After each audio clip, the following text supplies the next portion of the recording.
Now let's look at some of those approaches that we talked about in the previous video.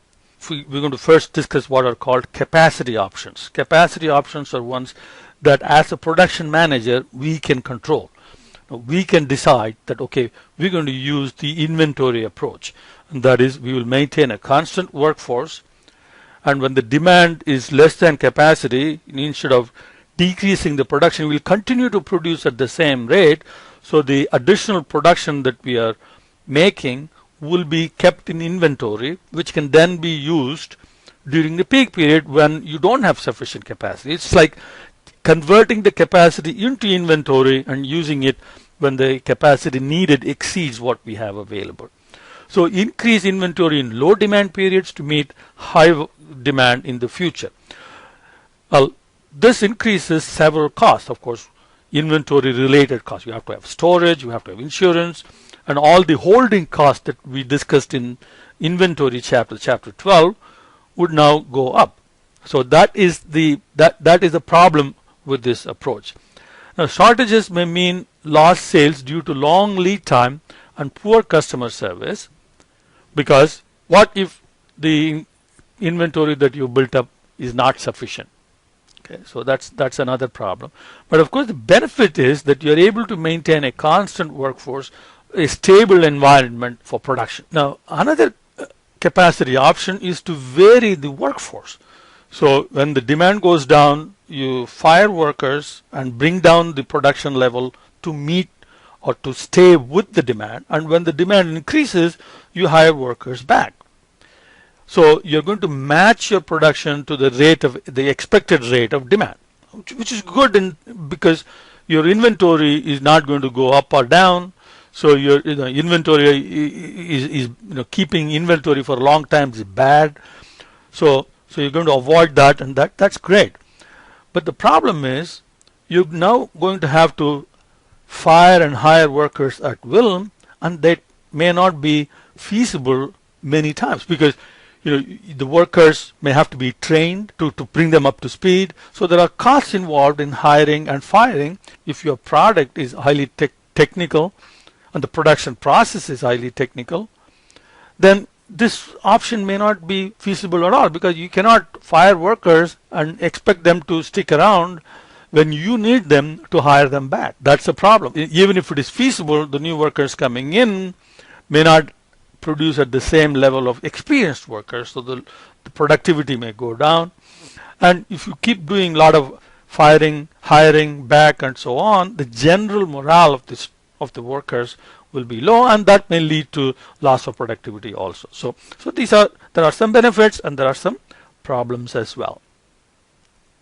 Another capacity option is to use overtime when your demand is more than your capacity, or idle the workers, don't let them go, but if the demand is smaller than your capacity, then don't produce. So that way you can avoid inventory. So it allows for constant workforce, and at the same time it doesn't accumulate, you don't accumulate a lot of inventory. But because there is idle time involved, this will increase cost. And overtime also is expensive because you're going to have to pay premium wages during overtime, and too much overtime will overwork workers, and that will result in loss of productivity as well. Another capacity option is subcontracting. So temporarily during the peak period, you have your subcontractor produce the products for you. Of course, it's going to be expensive because you produce in-house, you're going to keep the cost down, but when you subcontracting capacity is usually going to be more expensive than what it would be if you produce in-house. And of course, there are other problems, like you have to have dependable subcontractors who will be able to produce at the same quality level like you do. And also, there is one possibility: the subcontractor learns how to produce for you. They may take that technology to your competition, and they may produce the products for them as well. You're unnecessarily subjecting yourself to competition. So that's a problem with subcontracting.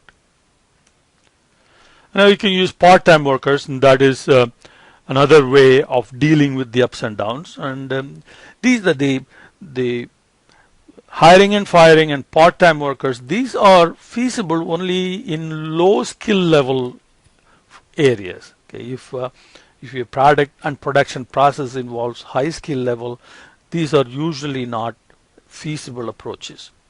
So these are capacity options, and there are some demand options that you can follow. The demand options are not controlled, or the results of demand options are not predictable, like in capacity options. In capacity options, if you hire a couple of additional workers, you hire them and they will produce. So the effect of the result of capacity option decisions are predictable, whereas demand options are not predictable, because what you're trying to do is you're trying to influence the demand instead of the capacity. You're trying to say, all right, I'm going to offer promotion, or I'm going to advertise more during the low period. I'm going to offer additional discounts or promotional sales and so on, in an attempt to shift some of the peak period demand into the low period. Now, some customers may respond to these offers and some may not. So it is not calculatable, like, if you offer 10% discount, that will result in 100 additional units of demand. No, you can only estimate. It may come through, it may not come through. So influencing demand option. Now another demand option is to do back ordering. So during high demand periods, you accept orders but don't deliver right away. You promise delivery at a future time period. So that is back ordering. But that requires customers to wait, and therefore there is a danger. Okay. One time a customer may wait, and then the second time the customer may go away to another producer who will satisfy the orders right away. So there is a danger of lost sales in this demand option. And one more thing a lot of companies consider is to have counter seasonal products. So if demand for one product goes down during summer, you complement that product with another product whose demand goes up during summer. So it's kind of counter cyclical, and they average the ups and downs of the different product lines, average themselves out, so the overall production level needed would be same. So for example, heating and cooling. So if you run a heating and cooling operation, so during winter time you install heaters, and during summertime you would install air conditioners or something like that. So, and clothing manufacturers, so winter clothing and summer clothing, and those are different product lines that will even things out.